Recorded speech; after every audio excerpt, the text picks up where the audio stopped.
Kalating kilo. Dagdag mo isa ha. May nadagdag akong ampon kuya eh. Sus, ngayon nag-abang yun sa'yo. Oh. Ilan oh, meron pa ditong aso. Oh. Yan ang ano mo, buntis yata eh. Akala ko nanganak ka. Ikaw wag ka manganak sa iba, dito ka manganak ha. Baka mamaya manganak ka ng isang paano. Para swerte, dito yan siya mga anak. Yan, ang dami nilang nag-abang oh. 130.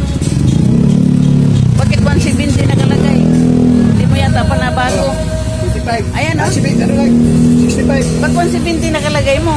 Kalahati Hindi mo sa na, 170. hindi mo na-adjust. Ha? Hindi mo na-adjust timbangan mo. Basta kalahati sa 170, 85. 85 to. Diba kalahati kilo? 130 man kaya ang isang Oo kilo. nga, 65 lang nga to.